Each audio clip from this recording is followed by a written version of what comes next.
주식줄랭이 좋아요, 구독, 띠링띠링 알람 설정 부탁드릴게요. 주식줄랭이 좋아요, 구독, 띠링띠링 알람 설정 부탁드릴게요. 함께 공부합시다. 네, 안녕하십니까. 주대칭 여행의 주식줄랭이입니다. 본 연속 컨텐츠는 리딩이나 정보 추천이 아닌 주린이의 공부하는 모습을 담은 성장 컨텐츠이니 절대 따라하시면 안됩니다. 주식 매매 책임은 본인에게 있습니다. 네, 영상 보시기 전에 좋아요, 구독, 띠링띠링 알람 설정 그리고 후원도 잊지 말아주세요. 네, 여러분 오늘 장은 어떠셨나요? 네, 오늘 장도 안 좋았죠. 보시다시피 이렇게 쭉 장대 음봉이 떨어진 모습 보실 수 있고요. 그리고 나서 이제 수급의 주체를 봤더니만 열심히 개인들이 샀거든요. 그래서 지금 코스피 같은 경우도 개인이 많이 사고요. 외국인과 기관계가 매도한 모습 보실 수 있고, 코스닥 같은 경우는 개인과 기관계가 매수했고 외국인이 매도한 모습 보실 수 있습니다. 그리고 나서 우리가 항상 확인해야 되는 환율을 꼭 체크해 봐야 될 텐데요. 환율 같은 경우는 다시 또 오르는 추세더라고요. 그래서 지금 장 끝나고 난 이후에도 계속 올라가지고 지금 1416원에 머물러 있는 모습 체크해 보실 수 있습니다. 이런 식으로 환율이 계속 치솟는다고 하면 외국 자본은 계속 빠져나갈 것이고, 그러다가 또 어느 순간에 환율이 조금 조정이 되면 다시 외국인들이 들어오겠지만 그 시기가 언제일지는 아직은 알 수 없을 것 같아요. 그렇기 때문에 잘 조심해서 매매를 조금 하셨으면 좋겠습니다. 네, 그리고 나서요, 미국 연준에서 이제 3연속 자이언트 스텝을 밟기로 했잖아요. 그래서 한미 금리가 다시 재역전이 된다라고 얘기를 하고 있어요. 그래서 연준이 이번에 인상 결정을 왜 했냐라고 물어보신다면 요거 때문이거든요. 지출과 생산에 대한 지표가 완만한 성장을 보이고 있다. 그래서 지금 일자리가 증가를 하고 있대요. 그리고 실업률은 낮은 상태가 유지가 되고 있는데, 팬데믹 관련해가지고 공급과 수요의 불균형, 그 다음에 높아진 음식료, 그 다음에 에너지 가격이 많이 올랐잖아요. 이런 것들 때문에 더 광범위한 그 가격 압박 등으로 인플레이션이 계속 높은 수준으로 유지가 되고 있다라는 거죠. 네, 그리고 또 우크라이나, 러시아의 전쟁, 이런 것들에 대해서 또, 막대한 인적 경제적 고통을 야기했다라고까지 얘기를 하면서, 금리 인상에 대한 이유를 얘기를 했었거든요. 그러면서 이제 미국이 이제 막 금리 인상을 하니까 우리나라와 이제 이렇게 격차가 벌어진 거예요. 0.75% 다시 벌어지게 됐어요. 그래서 지금 우리나라도 금리 인상을 해야 되는 상황이 다시 오고 있죠. 그래서 지금 미국 연준이 금리 인상을 하는 바람에 약간 이렇게 가만히 있을 수 없는 거죠. 그래서 지금 한국은행도 움찔한 상태이고요. 네, 추가 빅스텝 금리 인상을 시사하고 있습니다. 이렇기 때문에 우리나라 증시에는 악영향을 끼쳤다라고 생각하시면 될 것 같아요. 네, 그래서 지금 다들 눈치 게임 열심히 하고 계시는 것 같고요. 네, 그리고 나서 요거는 조금 알아두셔야 되는 기사여서 가지고 와봤는데요. 외국 외환 당국과 국민연금이랑 100억 달러 통화스와프 합의를 했다고 합니다. 이게 어떠한 의미가 있냐면, 일단 통화스와프가 뭐냐면 일정 기간 동안 서로 다른 두 통화를 맞교환하는 것을 말을 해요. 그래서 국민은행이 한국은행에 원화를 이렇게 제공을 하는 대신에 외화 보유국, 그러니까 그 달러를 보유하는 거기에서 달러를 완전 공급을 받아가지고 해외 투자에 나설 수 있게 된 것인 거죠. 근데 이게 어떤 의미냐고 하면, 이게 보시면 국민연금이 원래 해외 투자를 이렇게 막 그 비중을 늘리면서 필요한 달러를 외환 시장에서 현물로 샀어요. 네. 그래서 이제 대규모 환전 수요가 발생해서 원화 약세를 키웠거든요. 근데 이제 그거를 그렇게 하지 않고 국민연금이 한국은행과 통화스와프를 통해서 바로바로 그냥 조달을 하는 거예요. 그러면 원화 약세를 좀 줄일 수 있다는 거죠. 네, 그래서 요거를 한다라는 거, 체크해 보시면 될 것 같습니다. 그래서 일단은, 나름 이제 달러를 조금 어떻게 방어를 조금 해보겠다, 뭐 이렇게 생각하시면 될 것 같고요. 원화 약세를 조금 어떻게든 줄이려고 하는, 노력을 하는 모습이라고 생각하시면 될 것 같아요. 네, 그리고 나서, 저는 좀 이해가 안 되는데, 이게 정말, 외교적으로 굉장히 중요한 부분이잖아요. 근데 지금 제대로 못하고 있어가지고, 이건 좀 그렇습니다. 네, 그래서 지금 윤석열 대통령이 해외로 갔는데, 망언을 조금 하셔가지고, 이것 때문에 지금 막 그 해외 기사에도, 외신서도 막 보도가 되고 이랬더라고요. 근데 이거는 솔직히 이 방아에 오를 내릴 문제 자체가 아니거든요. 그래서 지금 요 부분에 관한 것들은 혹시 후폭풍이 있을까 조금 무섭긴 해요. 그래서 일단 요런 기사 다 알고 계시겠지만, 일단 이런 일이 있었다라는 거 한번 체크해 놓으시면 될 것 같고요. 그 펠로시 방한했을 때도 의전 논란도 있었고, 굉장히 지금 외교적으로 문제가 많은데, 이런 부분들은 좀 진짜 잘 해야 되거든요. 우리나라를 대표하는 거잖아요. 좀 걱정이 됩니다. 지금 이런 게 기사로 뜬다고 막 이 생각이 들 정도로 지금 좀 어이가 없고요. 네, 그리고 나서 지금 바이든 같은 경우는 푸틴은 유엔 헌장을 위반했다라고 얘기를 했고요. 그리고 북중러 핵 위협 외교로 해결을 해야 한다라고 지금 얘기를 하고 있는데 뭐 이런 부분들에 있어서는 당연히 이렇게 얘기할 수밖에 없고요. 이거는 이제 계속 지켜봐야겠죠. 네, 계속 지켜봐야 돼요. 왜냐면 지금 러시아가 굉장히 마음을 좀 크게 먹은 것 같아가지고. 그리고 이제 미국 외교 장관이, 미국과 중국의 외교 장관이 23일에서 뉴욕에서 회담을 한대요. 그래서 이제 대만 문제를 얘기를 하고, 그 다음에 경제 현안을 논의를 하겠다라고 지금 얘기를 하고 있어요. 그래서 이제 요거 관련해가지고는 어떤 얘기가 오갈지, 그리고 어떤 접점을, 그렇게 뭐 한다고 했는데, 또 말이 잘 돼야 되거든요. 근데 또 뭐 그냥 겉핥기식으로 이렇게 끝날 수도 있기 때문에 일단은 회담을 한다는 거에 좀 의의가 있고 이 회담 속에서 어떤 것들이 어떤 대화가 오가서 정말 네 결실을 이뤄낼 수 있는지 이런 것들이 굉장히 관건일 것 같아요. 그래서 한번 하실 때 네, 기사를 잘 체크해 보면 될 것 같고요. 그리고 이제 중국군 기간지에서는 시진핑에 절대 충성해라, 뭐 반드시 복종해라 지금 이렇게 얘기가 나오고 있는데 요거 같은 경우는 아무래도 네, 시진핑이 3년임을 할 것이라고 생각을 다들 하고 있고 네, 시진핑이 3년을 했을 때 굉장히 또 권력이 되잖아요. 그래서 이런 부분들은 당연한 수순이라고 생각하시면 될 것 같고 반항을 할 수 없을 거예요. 네, 중국은 무서운 나라거든요. 네, 그리고 나서 바이든이 또 이 얘기는 계속하고 있는데, 뭐, 하나의 중국을 얘기를 하고 있고, 냉전이나 갈등 우리는 원하지 않는다. 라고 얘기를 하고, 어디에도 미국이나 중국 선택을 강요하지 않는다. 이건 대만을 두고 얘기하는 것 같아요. 근데 솔직히 표면적으로 말은 이렇게 한다고 해도, 실질적으로는 선택을 할 수밖에 없는 상황을 만들거나, 뭐, 이런 것들이 많기 때문에, 요거는 그냥 조금 계속, 네, 그냥 뭐, 약간 말장난? 하고 그냥 표면적으로 그냥, 네, 전쟁을 일으키지 않기 위해 하나의 그냥, 언어 정도로 생각하셔도 될 것 같아요. 네, 그래서 저는 중국이랑 미국이 어차피 좁혀질 수 없는 거리가 있다라고 생각을 하고 있고 그 부분에 대해서 이제 서로 외교적으로 조금 잘 해결해서 그냥 같이 조금 나아갔으면 좋겠는데 이게 뭔가 서로 패권 전쟁을 조금 패권 싸움을 하다 보니까 조금 심각해질 것 같거든요. 그래서 지금 대만을 두고 네. 중국도 대만을 포기할 수 없고, 네, 미국도 지금 대만을 포기할 수 없는 상황이기 때문에 이런 부분들에 있어서는 조금 체크를 하시면서 대응을 조금 하시면 될 것 같아요.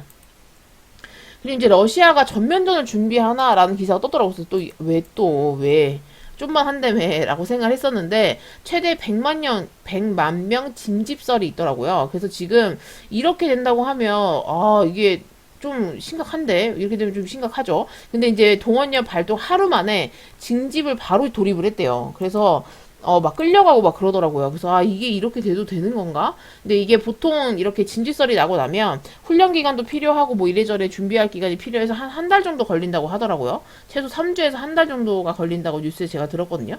그래서 지금 탈출하고 싶은 거죠. 네, 지금 푸틴이 이렇게 얘기했지만 탈출하고 싶은 거죠. 그래서 아주 긴 행렬로 이렇게 네, 탈출하려고 하는 차들이 계속 보이고 있고요. 네, 그래서 지금 요거에 대해서 이제 푸틴이 이제 어떻게 보면 폭주를 하고 있는 거잖아요. 그래서 EU가 맞대응에 나선다 이러면서 지금 점점 더 고립되는 러시아라는 기사가 떴는데 8차 제재 급물살을 한 거죠. 그래서 지금 긴급 회의를 소집을 했다고 해요. 그래서 지금 이런 식으로 네 이렇게 지금 네 어떠한 표로 이렇게 이쁘게 나와 있죠. 러시아 제재를 어떻게 할 건지. 그래서 8차 지금 뭐 석유 가격 상한제나 첨단 기술도 수출 제한 이런 것들이 지금 떴는데 솔직히 저런 것과 상관없이 그냥 전쟁하겠다 그러면 막 밀고 들어갈 것 같거든요. 그래서 진짜 이게 계속 될 건지 네, 정말 진짜 이 제재가 먹힐 건지도 솔직히 관건이고, 이렇게 제재를 하면 할수록 그 EU 애들도 좀 힘들긴 하거든요. 그래서 이제 그런 부분들에 있어서 어떻게 또 그들이 그걸 헤쳐나갈지도 솔직히 좀 걱정이 돼요. 네, 어떻게든 전쟁은 막겠다라는 생각을 조금 가지고 있는 거, 네, 체크해 보실 수 있고요. 아무래도 뭐 핵전쟁까지 불사하겠다까지 지금 약간 이런 식으로 얘기를 했기 때문에 굉장히 또 힘든 상황이 생길 수 있죠. 그래서 독일이랑 EU가 얘기하기를 탈염병 보호나 망명이 가능하다라고 지금 얘기를 하고 있어요. 그래서 요거 같은 경우는 일단 네, 좀 더 지켜보셔야 될 것 같고요. 좀 국민들이 너무 힘들 것 같아요. 네, 전쟁 대체 누구를 위한 전쟁인가라는 의문점이 계속 들 것 같고 왜 이렇게까지 해야 하나라는 생각을 계속 할 수밖에 없겠죠. 네, 그리고 나서 또 이제 한미일 외교장관이 북핵 정책 법제화를 우려하고 있다라고 기사가 떴고요. 핵 실험 시 단호하게 대응하겠다라고 지금 얘기를 하고 있습니다.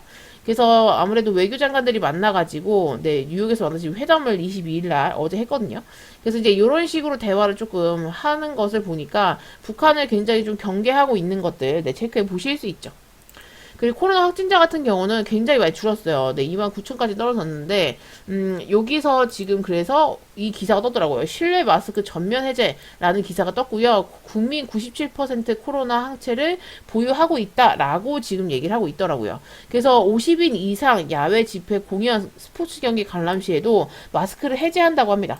그래서 이제 좀 자유를 찾는 건가라고 생각하실 수 있지만 코로나는 근데 솔직히 본인이 조심해야 되는 부분도 있잖아요. 네, 걸리면 일단 아프면 본인 손해이기 때문에 이런 부분들도 잘 체크하시면서 대응하시면 좋을 것 같고요. 근데 이제 실내 마스크 의무는 대체 어디까지, 언제까지 유지가 될까? 그래서 요거에 대한 것들은 질문을 좀 많이 하실 수 있는데 시기나 범위는 더 논의를 해봐야 된다라고 또 얘기를 하고 있어요. 네, 그래서 지금 실내 해제 같은 경우는 조금 더 기다려 보셔야 될 것 같습니다. 네, 그리고 반전인데요. WHO에서는 코로나19 종식은 아직 멀었다라고 갑자기 입장을 바꿨어요. 그래서 이유가 뭐야 하고 봤더니만 최근 좋아진 수치에 방역이 이제 해이해질 수 있잖아요. 네, 그것 때문에 다시 위기감을 조금 느낀 게 아닌가라고 또 얘기를 하고 있습니다. 그래서 이 부분에 있어서는 조심하셔야 될 것 같아요. 어쨌든 조심해야 돼요. 걸리면 본인 손해다라는 거 항상 인식하고 계셔야 될 것 같고요. 그렇게 되었을 때 네, 굉장히 또 고생하실 수 있어요. 저도 지금 출산이 얼마 안 남았기 때문에 굉장히 조심하고 있거든요. 집 밖을 안 나가고 있어요. 그래서 이런 부분들 꼭 체크하시면서 대응을 하셔야 될 것 같고 건강이 최고다라고 말씀을 드리고 싶습니다. 그래서 지금 정세가 굉장히 세계 정세가 좀 어렵게 돌아가고 있고요. 우리나라는 외교를 좀 못하고 있어가지고 굉장히 속이 상한데 이런 기사 저런 기사를 봤을 때 증시에 그렇게 썩 좋은 영향을 미칠 만한 기사가 없죠. 그래서 이제 한 번씩 기사 한 번씩 읽어보시면서 난 좀 관망을 하겠다 뭐 이런 식의 생각을 좀 하시는 것도 하나의 방법일 것 같아요. 네, 그리고 나서 지금 보시면 오늘 코스피 같은 경우는 마이너스 1.81% 하락을 했고요. 2290.00포인트니까 네, 2290 네, 지수가 2290이네요. 그래서 보시면 얼마 안 남았어요. 요 앞에 저점이 있거든요. 꼬리 달린데. 근데 여기 꼬리 달린 데가 여기인데 뭐 이만큼밖에 안 남았네요. 그러면 여기를 뚫고 내려가느냐 마느냐가 아주 관건일 것 같고요. 근데 썩 좋지 않죠. 왜냐면 여기서 원래 한 요 정도 선에서 W자 이렇게 바닥이 저점이 높아지는 W자면 참 좋았을 텐데 이거를 깨고 지금 내려가고 있기 때문에 그리고 조금 더 가파르게 지금 또 내려가고 있는 추세이기 때문에 이 상태라고 하면 여기 쌍바닥을 깰 수도 있겠다라고 생각을 조금 해보셔야 될 것 같아요. 그러면 이제 추세가 조금 힘들어질 수 있겠구나 뭐 이제 이런 식의 생각도 해보실 수 있겠죠. 네, 그리고 나서 그러면 코스닥은 또 어떤가? 네, 코스닥 같은 경우는 오늘 좀 하락을 많이 했는데요. 거의 3% 가까이 빠졌네요. 마이너스 2.93% 하락을 했고요. 729.36포인트로 장을 마감하신 거 보실 수 있어요. 얘도 지금 요 앞에 여기 얼마 안 남았거든요. 네, 얼마 안 남았어요. 저점이 얼마 안 남았는데 이렇게 된다고 하면 이게 장대 음봉들이 또 꽂아 내려오는 거 보니까 충분히 또 이 하락하는 추세가 더 가팔라졌기 때문에 더 떨어질 수 있겠다라고 생각을 하고 대응하셔야 될 것 같고 이렇게 W자를 그리면서 원래 쌍바닥을 찍으면 그나마 낫다 혹은 이렇게 요 정도에서 이렇게 네 저점이 높아지는 쌍바닥이 참 좋았을 텐데 그러지 못해가지고 지금 또 조금 힘든 상황이 생길 수 있죠. 그래서 이런 부분은 저런 부분들 한번 생각을 해보시고 나는 어떻게 계좌를 대응해야 되는지를 계속 고민을 조금 하셨으면 좋겠어요. 그래서 저 같은 경우는 요새 그냥 단타나 이런 것들 좀 안 하고 있고요. 왠지 잘못 들어갔다가 먹튀하는 거에 걸리겠다라는 생각이 들더라고요. 네, 그렇게 빨리빨리 대응이 조금 안 되는 요즘이기 때문에. 네, 그래서 지금 요새는 그냥 관망을 조금 하고 있고, 그냥 보유하고 있는 종목들을 잘라야 될까 말아야 될까 고민을 조금 하고 있어요. 근데 오늘같이 장이 무너지는 날에는 보니까 어때요? 마이너스 5%는 그냥 빠지잖아요. 네, 그래서 지금 보시면 조금 흐름들이 다들 안 좋아요. 네, 추세가 이어져 있었던 것들도 깨고 조금 내려가고. 그래서 원래 예전에는 이제 2020년 우리가 코로나 이후에 주식하시는 분들은 막 한참 좋았잖아요. 기다리면 무조건 올라온다. 약간 요런 게 있었는데 지금은 기다리면 올라오지 않고 네 거의 뭐 추세를 올라올 자리인데 왜 안 올라오지? 막 이런 생각들이 많이 드는 장이기 때문에 굉장히 조심하셔야 됩니다. 네 만만히 봤다가 또 계좌가 그냥 아주 녹아내리는 수가 있기 때문에 그죠? 네 조심하셔야 되고요. 그래서 한 주 동안 너무너무 고생하셨고요. 주말 동안에 별일이 없었으면 좋겠는데 뭐 별일이 없을 것 같진 않죠. 항상 뭔가 사건 사고가 요새는 계속 생기더라고요. 그래서 지금 아주 어려운 주식시장을 함께하고 계시는 분들에게 파이팅이라고 전해드리고 싶고요. 저도 이제 아주 열심히 솔직히 좀 이렇게 막 놔버리고 싶을 때가 있거든요. 아, 보기도 싫다 이렇게 생각할 때가 있었는데 그냥 그 과정들을 조금 잘 겪으면서 공포는 조금 많이 없어진 것 같아요. 근데 이제 제가 바라보는 시장의 그런 것들이 좀 약간 추측을 하게 되잖아요. 근데 그런 것들이 좀 맞아 들어갈지 이런 것들이 좀 궁금하긴 하더라고요. 네, 그래서 이런 것들이 저에게 피와 살이 되기를 바라고요. 여러분들에게도 간접적으로라도 네, 제가 나중에 어떤 또 뭐 말씀을 드릴 수 있는 네, 그 정도의 실력을 갖췄으면 좋겠습니다. 네, 그래서 매일매일 아직은 네, 열심히 하고 있기 때문에 파이팅 해보도록 할게요. 그래서 오늘도 너무 고생하셨고요. 네, 주말 잘 보내시길 바랄게요. 여기서 마치도록 하겠습니다. 이상 주대친 교랭아의 주식 줄랭이었습니다. 구독, 좋아요, 띠링띠링 알람 설정 잊지 말아주시고요. 후원도 잊지 말아주세요. 함께 공부합시다.